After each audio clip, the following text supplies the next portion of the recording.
የገጠር መሬት ተጠቃሚ የሆናችሁ ወይም ደግሞ በሆነ አጋጣሚና ጊዜ የገጠር መሬት ተጠቃሚ ልትሆኑ የምትችሉ ወይ በዙሪያችሁ ከገጠር መሬት የሚጠቀሙ ሰዎች ያሏችሁ ሰዎች እንግዲህ የዛሬው ቪዲዮ እጅግ ይጠቅማችኋል ብዬ አስባለሁ።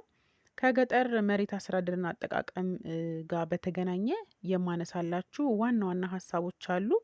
የመጀመሪያው ምንድነው? እንግዲህ የምናነሳው በዛሬው ቪዲዮ አንድ ሰው ያላግባብ በሌላ ሰው በህገወጥ መልኩ የገጠር መሬት ቢያዝበት በምን ያክል ጊዜ ውስጥ ነው መብቱን መጠየቅ ያለበት የሚለውን እናያለን። ሌላው ደግሞ እንግዲህ ከተለያዩ የፋይናንስ ተቋማት ንብረትን አስይዞ ገንዘብ መበደር የተለመደ ነው። ስለዚህ የገጠር መሬትን መያዣ አድርጎ ገንዘብ መበደር ይቻላል ወይ? በምን አይነት ሁኔታስ ነው የሚቻለው? የሚለውን በተመለከተ እንዲሁም ደግሞ በህገ ወጥ መልኩ ለገጠር መሬት የተሰጠ ካርታ ወይም ደግሞ የይዞታ የምስክር ወረቀት በምን መልኩ ነው ሊሰረዝ የሚችለው የሚለውን በተመለከተ እንዲሁም ደግሞ ከገጠር መሬት አጠቃቀም ጋር በተያያዘ አንዳንድ በወንጀል ያስጠይቃሉ ተብለው የተደነገጉ ድርጊቶች አሉ ወይ? ለምሳሌ መሬት መሸጥ በወንጀል ሊያስጠይቅ ይችላል ወይ? የሚለውን በተመለከተ ነው እንግዲህ በዛሬው ቪዲዮ የማነሳላችሁ ማለት ነው። በቅድሚያ ግን እንኳን ደህና መጣችሁ ለማለት ፈልጋለሁ ወደ ሎየር ምህረት ዩቲዩብ ቻናል። እኔ ያው እንደምታውቁት ጠበቃ ምህረት ነኝ። እንግዲህ ሰብስክራይብ አድርጋችሁ አብረን እንድንቆይ እጋብዛለሁ። እንግዲህ የመጀመሪያው ነጥብ ቅድም እንዳነሳሁት ምንድነው? በተለያዩ እንግዲህ ቅድም በገለጽኩት የገጠር መሬት አስተዳደር አጠቃቀም አዋጅ ቁጥር 1324 ህዝባር 2016 መሰረት ከተዘረዘሩ የተለያዩ ድንጋጌዎች ውስጥ አንቀጽ 15 ስር ምንድነው የተመለከተው? የገጠር መሬትን በማስያዝ ከፋይናንስ ተቋማት ገንዘብን ስለመበደር ይሆናል ማለት ነው። እዚህ ጋር ታዲያ አንድ ልብ እንድትሉልኝ የምፈልገው ነገር ምንድነው? የገጠር መሬትን በተመለከተ አዎ በዋስትና በማስያዝ ገንዘብ መበደር ይቻላል። ነገር ግን የገጠር መሬትን ራሱ ይዞታውን ወይም ንብረቱን አይደለም አስይዘን ገንዘብ ለመበደር የምንችለው። ነገር ግን በይዞታው የመጠቀም መብትን እንግዲህ ልብ በሉ የአበዳሪው ድርጅት ወይም ደግሞ የፋይናንስ ተቋም በይዞታው የመጠቀም መብትን ብቻ እንደ መያዣ በመያዝ ነው ገንዘብ ማበደር የሚፈቀድለት ማለት ነው። የፋይናንስ ተቋሙ ማድረግ የሚችለው ምንድነው? በንብረቱ ወይም ደግሞ በይዞታው የመጠቀም መብት በገጠር መሬት የመጠቀም መብት ብቻ ነው የሚኖረው ማለት ነው። ይሄ እንግዲህ ምንን ሊጨምር ይችላል ማለት ነው? መሬቱን ማከራየት ወይም ደግሞ ያው የገጠር መሬት እንደመሆኑ ለእርሻ በማዋል ከዛ የሚያገኘውን እንግዲህ ገቢ ለአበደረው ብር መሸፈኛ ነው የሚያውለው ማለት ነው። ምናልባት ገንዘቡ የማይከፈል ከሆነ ስለዚህ በዚህ መልኩ የገጠር መሬትን ወይም ይዞታን የመጠቀም መብትን ማስያዣ በማድረግ ገንዘብ ልትበደሩ ትችላላችሁ ማለት ነው። እንግዲህ የፋይናንስ ተቋማትም ይሄንን በዚሁ ከግምት ማስገባት ይኖርባችኋል። ታዲያ እዚህ ጋር ማወቅ ያለባችሁ ነገር ምንድነው? እንግዲህ ውል ይኖራል የመያዣ ውል ማለት ነው። ነገር ግን ይህ መያዣ ውል እንግዲህ በአዋጁ ላይ እንደተቀመጠው ከ10 አመት ሊበልጥ አይችልም። ተዋዋዮች አበዳሪው ተቋምና ተበዳሪው ውል ይዋዋላሉ። በዚህ ጊዜ ውስጥ ይሄን ገንዘብ ባልከፍል ለ5 አመት ለ6 አመት ሊሆን ይችላል ወይ ለ7 አመት ብቻ ከ10 አመት ላልበለጠ ጊዜ አበዳሪው ድርጅት ይዞታውን እንዲጠቀም ሊዋዋሉ ይችላሉ ማለት ነው። ይህ ውል ግን ከ10 አመት ሊበልጥ አይችልም ማለት ነው።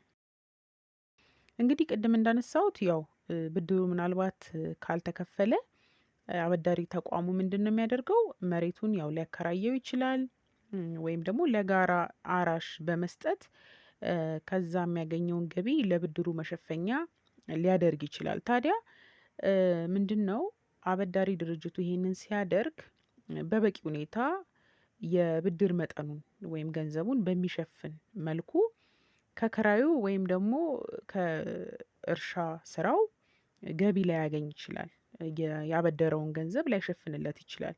ነገር ግን ምንድነው በአዋጁ ላይ በግልጽ እንደተቀመጠው በውሉ ላይ ከተመለከተው ከተዋዋሉት ጊዜ ሊበልጥ አይችልም። ሸፈነለትም አልሸፈነለትም ለምሳሌ 10 ዓመት በሚል ቢዋዋሉ በ10 ዓመት ውስጥ እንግዲህ አበዳሪ ድርጅቱ ያገኘውን ገቢ ይዞ ይዞታውን ከመልቀቅ ውጪ ምንም ማድረግ አይችልም ማለት ነው። ስለዚህ ከ10 ዓመት በላይ በይዞታችሁ ላይ አበዳሪ ድርጅቱ ሊጠቀም አይችልም ማለት ነው። እዚህ ጋር ታዲያ ሌላ ማነሳላችሁ ነጥብ ደግሞ ይርጋን በተመለከተ ነው። እንግዲህ የገጠር መሬት በህጋዊ መልኩ እንዲያዝ ነው የሚጠበቀው። ስለዚህ እናንተ ህጋዊ ባለይዞታ ሆናችሁ እያለ ለምሳሌ በሌላ ሰው ያላግባብ የገጠር መሬት የተያዘባችሁ ከሆነ በምን ያህል ጊዜ ውስጥ ነው ቅሬታ ወይም ደግሞ አቤቱታ ወይም ክስ ማቅረብ የሚጠበቅባችሁ የሚለውን ስንመለከት በ15 ዓመት ውስጥ ጥያቄያችሁን ማቅረብ ይጠበቅባችኋል ማለት ነው። እንግዲህ 15 ዓመት የሚቆጠረው ክስ ለማቅረብ ከምትችሉበት ጊዜ ጀምሮ ይሆናል ማለት ነው።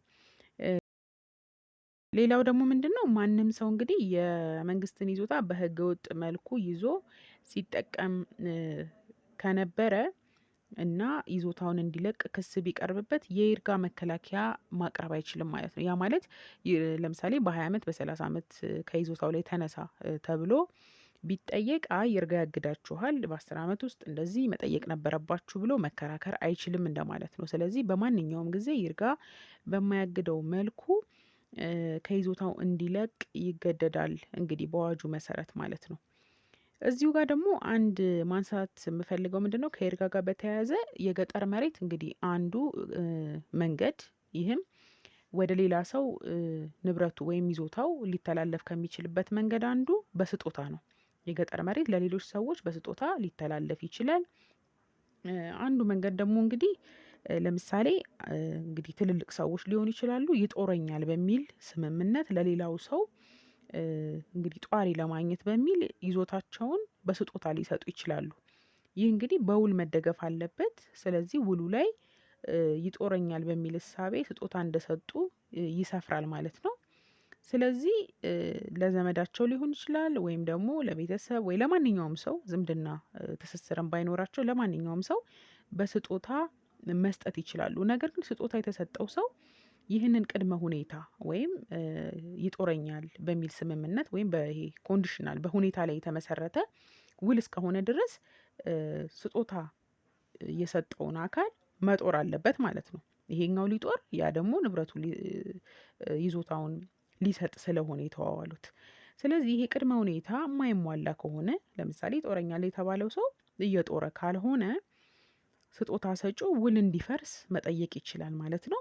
ስለዚህ ይሄንን ማድረግ ደግሞ የሚችለው በምን ያህል ጊዜ ውስጥ ነው ስትሉኝ በ2 ዓመት ጊዜ ውስጥ ነው ማለት ነው። 2 ዓመቱ የሚቆጠረው እንግዲህ መጠየቅ ወይም ደግሞ መብታቸውን መጠየቅ እንደሚችሉ ካወቁበት ጊዜ ጀምሮ ይሆናል ማለት ነው። ሌላው ደግሞ ሶስተኛው ነጥብ እዚህ ጋር ማንሳት ያለብን ለምሳሌ አንድ የገጠር መሬት ባለይዞታ በትክክለኛ ባልሆነ ወይም ህገወጥ መልኩ የይዞታ ማረጋገጫ ምስክር ወረቀት ሊሰጠው ይችላል። ስለዚህ ምንድነው? በአዋጁ ላይ በቅድሚያ እዚህ ጋር ማነሳላችሁ የይዞታ ማረጋገጫ ወረቀት ወይም ካርታ ሌላ ማስረጃ ሊቀርብበት አይችልም በሚል ተቀምጧል። ይህ ማለት ምንድነው? ለምሳሌ ሌላ ሰነድ ማስረጃ ሌላ አካል መጥቶ አይ አንተ የካርታ ቢኖርህም የይዞታ ማረጋገጫ ምስክር ወረቀት ቢኖርህም እኔ ደግሞ ይሄ ሰነድ አለኝ ስለዚህ ንብረቱ የኔ ነው የሚል ክርክር ሊያቀርብ ይችላል። ስለዚህ እንደዚህ አይነት ክርክሮች ተቀባይነት የላቸውም ነው የሚለው። ስለዚህ የመጨረሻ ማስረጃ ነው የይዞታ ማረጋገጫ ምስክር ወረቀት ማለት ነው። ይህ ማለት ግን ፍጹም አይደለም ማለት ነው። በሁለት መስፈርቶች የይዞታ ማረጋገጫ ምስክር ወረቀቱ ሊሰረዝ እንደሚችል በአዋጁ ላይ ተቀምጧል ማለት ነው። የመጀመሪያው እንግዲህ ምንድነው? ምዝገባው ወይም ይሄ የይዞታውን በተመለከተ እንግዲህ ምዝገባ እንደሚካሄድ የተለያዩ ሂደቶች ታልፈው ነው እንግዲህ የምስክር ወረቀቱ የሚሰጠው። ስለዚህ ይሄ ምዝገባው ስልጣን በሌለው አካል ተካሂዶ የነበረ መሆኑን ማሳየት ከቻላችሁ፣ ሁለተኛ ደግሞ ምዝገባው ህገወጥ በሆነ ሰነድ ላይ ተመርኩዞ እየተከናወነ መሆኑን ካስረዳችሁ የይዞታ ማረጋገጫ ምስክር ወረቀት በሀሰት እንግዲህ ህገወጥ በሆነ መልኩ የያዘ ሰውን የምስክር ወረቀት ማሰረዝ ትችላላችሁ። ወይም እንደዚህ አይነት የምስክር ወረቀት እንግዲህ ጸንቶ አይቆይም፣ ይሰረዛል በሚል እንግዲህ በአዋጁ ላይ በግልጽ ተቀምጧል ማለት ነው። ሌላው ደግሞ እዚህ ጋር የምናነሳው ምን ምን አይነት ድርጊቶች ናቸው በአዋጁ ከገጠር መሬት አጠቃቀም ጋር በተያያዘ ወንጀል ናቸው ተብለው የተደነገጉት የሚለውን ስንመለከት ምንድን ነው? ለምሳሌ በህገወጥ መንገድ ይዞታን መውረር ከ1 አመት እስከ 5 አመት ጽኑ እስራት ሊያስቀጣ እንደሚችል ከገንዘብ መቀጮ በተጨማሪ ማለት ነው። በዚህ መልኩ ተቀምጧል። ከዛ ውጪ በህገወጥ መልኩ በይዞታ ላይ ለምሳሌ ጉዳት ማድረስ ከ3 አመት እስከ 7 አመት ሊያስቀጣ ይችላል። እንዲሁ ደግሞ ለምሳሌ በህገወጥ መንገድ በተያዘ ይዞታ ላይ ግንባታ መስራትም ሆነ ግንባታ እንዲሰራ መፍቀድ ከ1 አመት እስከ 3 አመት ሊያስቀጣ ይችላል። እንዲሁ ደግሞ በህገወጥ መንገድ ከተያዘ ይዞታ ጋር በተገናኘ ሀሰተኛ ይዞታ ማስረጃን የተገለገለ ሰውም ወይም ያቀረበ ሰውም ከ1 አመት እስከ 3 አመት ሊቀጣ ይችላል በሚል ያስቀምጣል ማለት ነው። ከዛ ውጪ ለምሳሌ ብዙ እንደውም የተለመደው መሬት መሸጥ እና መለወጥን በተመለከተ ነው። ስለዚህ መሬትን መሸጥና መለወጥ ያው በሀገሪቱ ህግ ስለማይቻል አዋጁን በግልጽ እዚህ ጋር ደንግጎታል ማለት ነው። ስለዚህ መሬትን የሸጠ ያ ማለት ቤት የሌለው ባዶ መሬት ማለት ነው። ስለዚህ መሬትን የሸጠ ወይም ደግሞ የገዛ ሰው ከ1 አመት እስከ 5 አመት ጽኑ እስራት ሊቀጣ እንደሚችል በግልጽ አስቀምጧል ማለት ነው። ስለዚህ እንግዲህ በዛሬው ቪዲዮ ዋና ዋና የሚባሉ ብታውቋቸው ያልኳቸውን የገጠር መሬትን የተመለከቱ